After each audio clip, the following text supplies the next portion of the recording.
சதித்தோம் கட்சி நான் கட்சியில் சேரும்போது ஒசூரில் சுமார் அதிமுக காரங்க கணக்கு போட்ட மாதிரி ஒரு 10 பேரோ 12 பேரோ இருந்தோம். நான் கட்சியில் வந்து தூங்கக்கூடாது. எம்ஜிஆர் சந்திச்ச உடனே என்னை ஏற்றுக்கொண்டு ஆசீர்வாதம் பண்ணி மக்களுக்கு நல்ல சேவை செய்யும். நேரில் வந்து 5 செகண்ட்ல தீர்த்து வச்சிருவேன். சொன்ன ஒரே தங்க தலைவர், புரட்சி தலைவர். தத்துவ கொண்டு வந்த சரித்திர நாயகன், கோடான மக்களுக்கு சேவை செய்த கடல் நாயகன், உலகமெங்கும் அனுப்பி வைத்தார். அன்றைக்கு போட்டோகிராஃபியும் இல்லை, ஒரு சாலோட கடமையும் இல்லாத இருந்தது. வணக்கம், ஆசீர்வாதம்.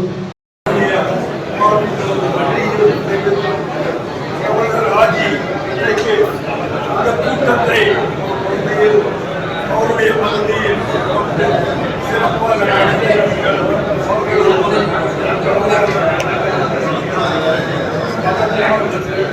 நமது தொகுதி எம்எல்ஏவும் இல்லை, மேயரும் இல்லை.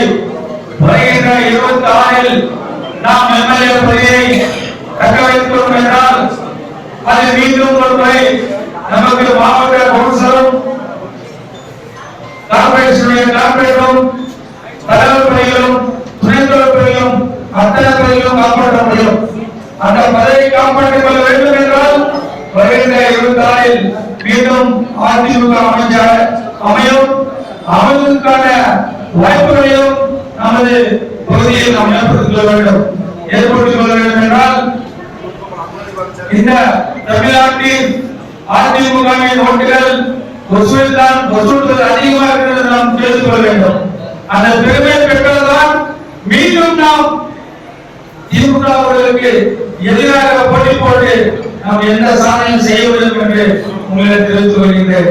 அதே போல் வருகின்ற சட்டமன்ற 26-இல் நாம் நமது வட்டத்தில் எத்தனை ஓட்டுகள் வழங்கிக் கொண்டிருக்கிறோம், நமது பகுதியில் எத்தனை ஓட்டுகள் வழங்கிக் கொண்டிருக்கிறோம் என்று சற்று ஆலோசித்து பார்த்தால் நாம் எப்படி ஜெயிக்க முடியும் என்று நாம் யோசனை செய்ய வேண்டும்.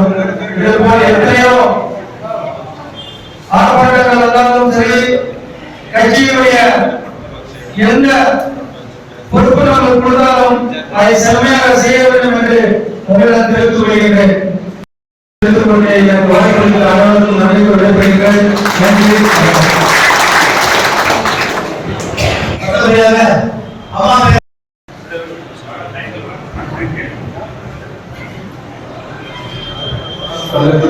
தெய்வம் சட்டமன்ற எதிர்கட்சி தலைவர் அரவிந்தன் அவர்களின் ஆணையத்திலிருந்த ஒசூர் மாநகர கிழக்கு பகுதியில் இந்த ஆலோசனை கூட்டத்திற்கு தலைமையேற்று நடத்திக் கொண்டிருக்கும் அன்பு சகோதரர் ராஜு அவர்களே, மேடையில் அமைந்திருக்கும் அனைத்து மாவட்ட பொறுப்பாளர்களே, இங்கு வந்திருக்கும் நிர்வாகிகளே, பத்திரிகை நண்பர்களே, இந்த ஜனங்களுக்கு பின்னாடி முன்னாடி இந்த ஆலோசனை கூட்டம் எப்படி நடந்திருக்கிறது திருத்தமாக கேட்டுக் கொண்டிருக்கிற திராவிட முன்னேற்ற கழகத்தை சேர்ந்தவர்களே, உங்கள் அனைவருக்கும் இந்த காலை வணக்கத்தை தெரிவித்துக் கொண்டு இங்கு பேசுறவங்க எல்லாமே கரெக்டா சொன்னாங்க. 2026 நம்ம எம்ஜிஆர் ஜெயிக்கணும் சொல்லி அதுக்கு முன்னாடி ஒரு சின்ன உதாரணம் ஆரம்பிச்சு சொன்னாரு. அதே மாதிரி ஒரு கூட்ட தலைவர் அண்ணா சொன்னாரு, அண்ணா திமுக முன்னோர்கள் ரொம்ப கம்மியா இருந்தது, ஒரு 10-15 பேர் தான் 20 பேர். அவர் சொன்ன கருத்து நான் வந்து ஏற்க விரும்பல, அதை வந்து நான் மறக்கிறேன். காரணம் என்னன்னா 67 அண்ணா ஆட்சி உட்கார வச்சதுக்கு காரணமே எம்ஜிஆர் தான். எம்ஜிஆர் தந்தவர்கள் தான் நீங்க கட்சி உறுப்பினர்கள் இல்லாம இருக்கலாம், ஆனா எம்ஜிஆர் தொண்டர்கள் இருந்தாங்க. என்ன ரசிகர் பண்றவங்க ஏதோ ஒரு நாம் பெயரும் துணைவர் ஆவதற்கும் காரணம் வந்து எம்ஜிஆர் தான். இல்லைன்னா வந்து காங்கிரஸ் தமிழ்நாட்டில் விட்டு இதுவரைக்கும் போயிருக்க முடியாது. அதனால நான் என்ன சொல்றேன்னா 2006 நம்ம எல்லாருக்கும் பயம் வந்துருக்குது. இந்த பயம் முன்னே இருந்தா 2022 திமுக வந்திருக்காரு. அன்னைக்கே தீயசக்தியை ரிமூவ் பண்ணதே 26 சட்டமன்ற தேர்தலில் எப்படி செயல்பட வேண்டும், இந்த மக்களுக்கு விரோத ஆட்சியாக இருக்கின்ற இந்த திமுகவை வீட்டுக்கு அனுப்ப நாம் எவ்வாறு செயல்பட வேண்டும், மக்களிடத்தில் நாங்கள் எவ்வாறு செயல்பட இங்க இன்னைக்கு நடைபெற்றுக் கொண்டிருக்கின்ற இந்த திமுக விரோத ஆட்சியை மக்களுக்கு சொல்லி மக்கள் புரட்சித் தலைவர் எம்ஜிஆர், புரட்சித் தலைவர் அம்மா அந்த எடப்பாடி அவர் ஆட்சியை மீண்டும் மலர நாங்கள் எல்லாரும் பாடப்பட வேண்டும் என்ற ஆலோசனை கூட்டம் தான் இங்க நடைபெற்றுக் கொண்டிருக்கிறது. நீங்க எல்லாம் பார்த்திருப்பீங்க, இன்னைக்கு இருக்கிற திமுக ஆட்சி மக்கள் விரோத ஆட்சி. மக்களுக்கு ஆட்சிக்கு வரதுக்கு முன்னாடி சொன்னது என்ன, பல வாக்குறுதிகள் கொடுத்தாங்க, 500க்கு மேலாக வாக்குறுதிகள் கொடுத்து இன்னைக்கு மக்களுக்கு பாரமா இருக்கிற ஆட்சியாக இருக்கிறது. இன்னைக்கு அவங்க சொன்ன வாக்குறுதிகள் எதுவுமே செய்யலன்னா பரவாயில்லை, ஆனா வந்த உடனே இன்னைக்கு மக்களுக்கு 3 முறை கரண்ட் பில் ஏற்றிருக்கிறாங்க, மின்கட்டணம் ஏற்றிருக்கிறாங்க. அதே போல நீங்க பாத்தீங்கன்னா வீட்டு வரி, சொத்து வரி எல்லாமே ஏற்றிருக்கிறாங்க.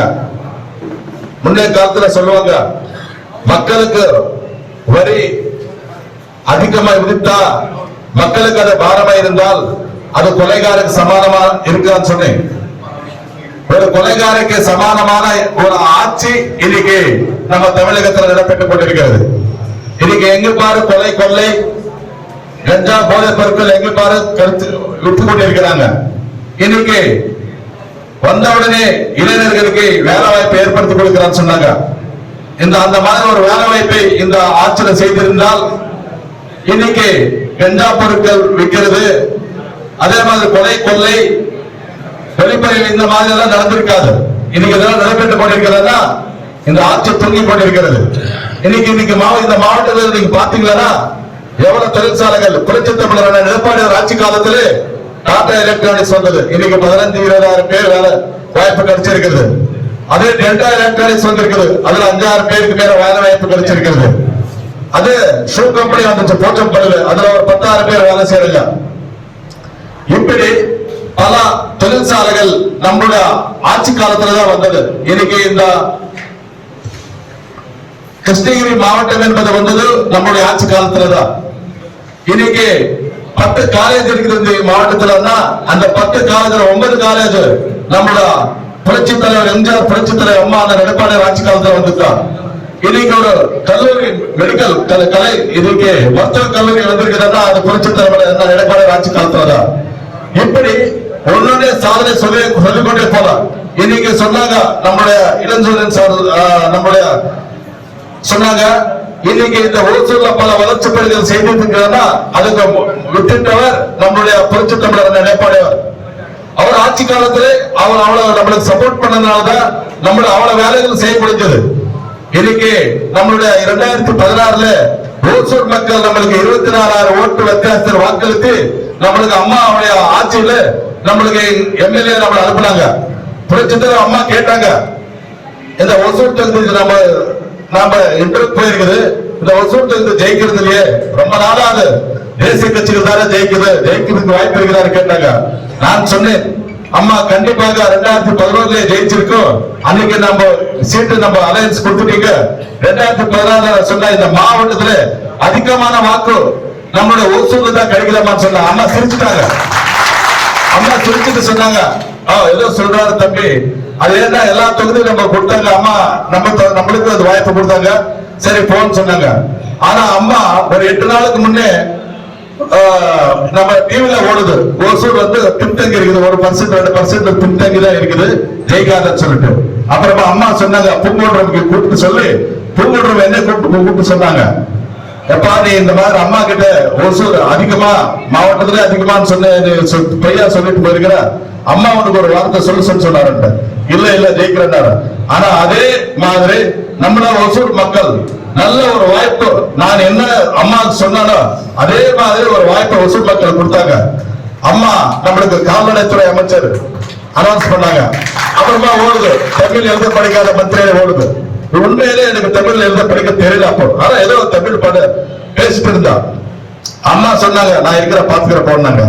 அப்படி ஒரு சாதாரணமா இந்த விவசாய குடும்பத்துல பிறந்து இந்த சாதாரணமா இருந்த எனக்கு இந்த மாதிரி ஒரு வாய்ப்பு கிடைச்சிருக்கா, அது அண்ணா திராவிட முன்னேற்ற கழக ஆட்சியில அம்மாவோட ஆட்சியில நம்மளுக்கு கிடைச்சது.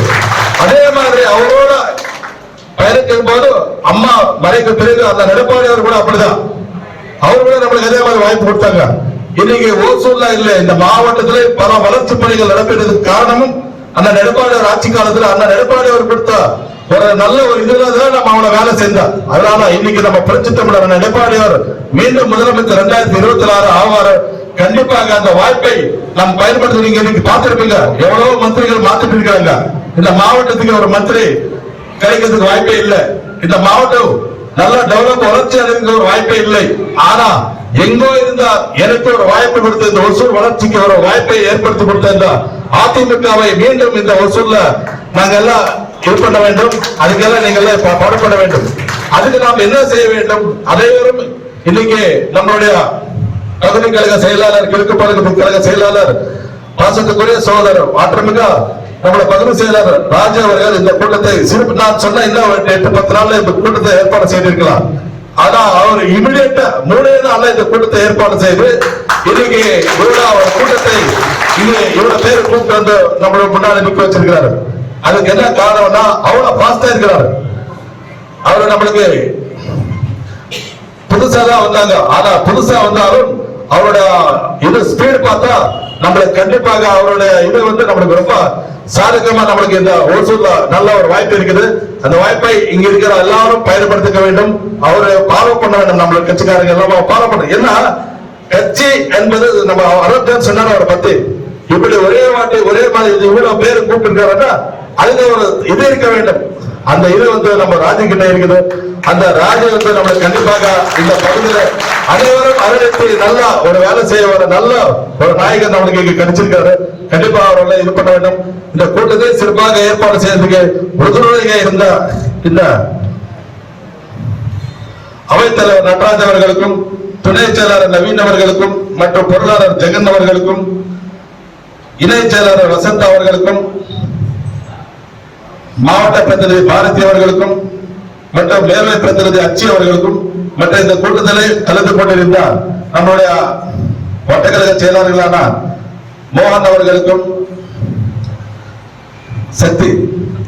சக்தி அவர்களுக்கும், மஞ்சுநாத் பாபு அவர்களுக்கும், ஹரி அவர்களுக்கும், சங்கர் அவர்களுக்கும், சிவா அவர்களுக்கும், முத்துராஜ் அவர்களுக்கும், மணி அவர்களுக்கும், வீரமுத்து அவர்களுக்கும், மற்றும் இந்த நிகழ்ச்சியில் கலந்து கொண்டிருக்கின்ற வட்டக்கழக பாபு அவர்களுக்கும், சேர்மன் நம்மளுடைய நஞ்சன்சாமி அண்ணா அவர்களுக்கும், ஆதி அவர்களுக்கும், ராஜா அவர்களுக்கும், மணி அவர்களுக்கும், பிஎம்ஆர் அவர்களுக்கும், சிவா நடராஜ் அவர்களுக்கும், எஸ் முருகன் அவர்களுக்கும், மதினி அவர்களுக்கும், வினோத் அவர்களுக்கும், சந்தோஷ் அவர்களுக்கும், மஞ்சு, மாதன், கார்த்தி, சந்தோஷ், புனிச்சந்த், இந்த கட்சியில் சேர்ந்த வந்திருக்கின்ற நம்மளுடைய சீனா அவர்களும், முரளி ரெட்டி அவர்களும், ராஜா திமுக வந்திருக்கிறாங்க. அவருக்கு வரவேற்று வருகை நம்முடைய அண்ணன் எடப்பாடி அவர் மீண்டும் முதலமைச்சராக ஒரு வாய்ப்பு என்று சொல்லி வாய்ப்புக்கு நன்றி கோரி மீண்டும் அனைவரும் பாடப்பட வேண்டும் என்று சொல்லி வாய்ப்புக்கு நன்றி கோரி விடைபெறுகிறேன். நன்றி, வணக்கம்.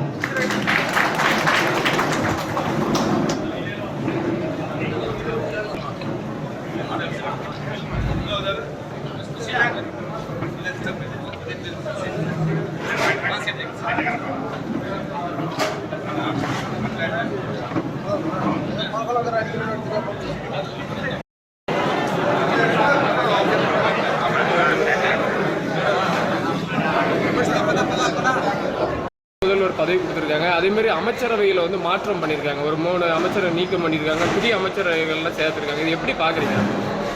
என்ன அது வாரசு அரசியல் தானே. வாரசு அரசியலில் ஸ்டாலின் பிறகு முதலமைச்சர் கிடைச்சது, அவர் பையனுக்கு துணை முதலமைச்சர் கிடைச்சிருக்குது. இது மக்கள் ஆட்சி கிடையாது. இது வாரசு அரசியல், குடும்ப அரசியல். அதுதான், வேற ஒன்றும் இல்லை. இப்போ இது அதே நல்ல நல்ல ஒரு அரசியலா இருந்தா அதுல மூத்த அரசியல்வாதிகள் நிறைய பேர் இருக்கிறாங்க. அதுல அவர் கொடுத்துருக்கலாம். ஆனா மூத்த அரசியல்வாதிகள் நிறைய எல்லாம் இதா இருக்கிறாங்க, ரொம்ப கஷ்டமா இருக்கிறாங்க, பேசுகிறதுக்கு ஒண்ணுமே இல்லாம இருக்கிறாங்க. எல்லாம் ஏதோ போயிட்டு இருக்க தவிர ஒன்றும் இல்லை, எல்லாம் குடும்ப அரசியல் தான். அவங்களுடைய கூட்டணி கட்சியிலே வந்து விடுதலை சிறுத்தைகள்ல கடந்த வாரம் ஒரு பேட்டியில வந்து ஒரு நிர்வாகி சொன்னாங்க, இந்த மாதிரி 4 வருஷமா தான் இவர் ஆட்சியில் இருக்காரு, அதுக்கு முன்னாடி சினிமாவில் இருந்தாரு, ஆமா, இப்போ உள்ள வந்தவருக்கு உடனடியே துணை முதல்வர் கொடுக்குறாங்க அப்படிங்கிற ஒரு கருத்து சொன்னாங்க. அரசியல் இதே இல்லை அவருக்கு அந்த வாய்ப்பு கிடைச்சிருக்குதுன்னா அது ஒன்லி பிகாஸ் ஆஃப் இது வாரிசு அரசியல் தான்.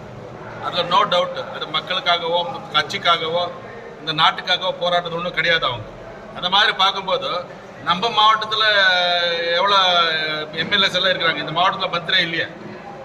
அம்மா வந்து நம்மளுக்கு ஒரு சாதாரண ஒரு குடும்பத்தில் இருக்கிறதா எனக்கு ஒரு வாய்ப்பு கொடுத்து இந்த மாவட்ட வளர்ச்சிக்கு எவ்வளோ ஒரு வாய்ப்பு ஏற்படுத்தி கொடுத்தாங்க அம்மா. அந்த மாதிரி வாய்ப்பு இந்த மாவட்டத்துக்கும் இந்த நாட்டுக்கும் இல்லை.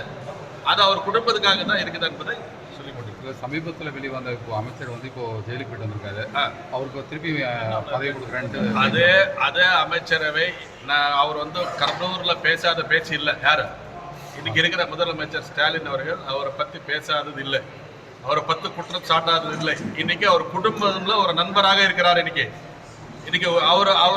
அவர் ஜெயிலில் இருக்கும்போது அவர் துணை முதலமைச்சர் கொடுக்கல. ஏன்னா அவர் என்ன சொல்லிட்டு போறாரோ தெரியல இந்த ஃபேமிலி பத்தி.